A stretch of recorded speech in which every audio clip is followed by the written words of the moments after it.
السلام علیکم ورحمۃ اللہ وبرکاتہ۔ ناظرین، میں ہوں قاری عابد رحمان، آپ دیکھ رہے ہیں یوٹیوب چینل۔ آج میں آپ لوگوں کو قربانی کے بارے میں یہ مسئلہ بتاؤں گا کہ قربانی رات کو کرنا جائز ہے یا جائز نہیں ہے، اور اگر رات کو کرنی ہے تو اس کی کیا صورت ہو سکتی ہے۔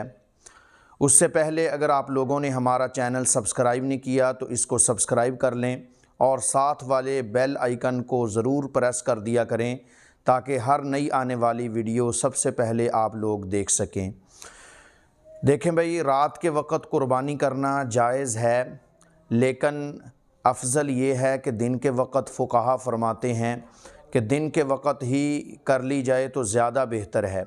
رات کے وقت جائز ہے، لیکن رات کے وقت یہ مسئلہ ہو سکتا ہے کہ لائٹ نہ ہونے کی وجہ سے یا لائٹ کم ہونے کی وجہ سے ہو سکتا ہے کہ کوئی گوشت وغیرہ کوئی صحیح طریقے سے ذبح نہ ہو سکے، تو اس لیے بہتر یہ ہے کہ دن کے وقت ذبح کر لی جائے قربانی۔ اور پھر اس کا وقت کون سا ہے؟ اس کا وقت 10 ذو الحجہ صبح سورج طلوع ہونے کے بعد سے لے کر 12 ذو الحجہ کی شام سے پہلے تک ہے، غروب آفتاب تک۔ اور جن بستیوں کے اندر عید کی نماز ہوتی ہے، جس جگہ پر عید پڑھی جاتی ہے، وہاں پر عید کی نماز پڑھے بغیر قربانی کا کرنا جو ہے وہ جائز نہیں ہے۔ حدیث پاک کے اندر آتا ہے، صحابی فرماتے ہیں حضرت جندب بن عبداللہ رضی اللہ تعالی عنہ کہ میں عید قربان کے موقع پر نبی پاک صلی اللہ علیہ وسلم کے پاس حاضر تھا۔ آپ صلی اللہ علیہ وسلم نے عید کی نماز پڑھنے کے بعد قربانی کا گوشت دیکھا، تو آپ نے فرمایا کہ یہ کس نے کی ہے؟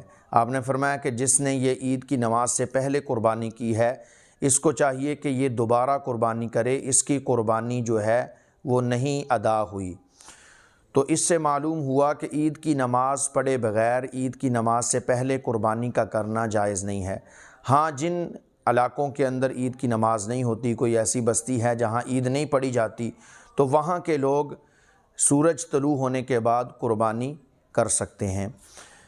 اور یہ ویڈیو آپ لوگوں کو اگر پسند آئی ہے تو ہمارے اس چینل کو بھی سبسکرائب کریں اور ویڈیو کو بھی آگے زیادہ سے زیادہ شیئر کریں۔ مجھے اپنی خصوصی دعاؤں کے اندر یاد رکھیں۔ اللہ حافظ۔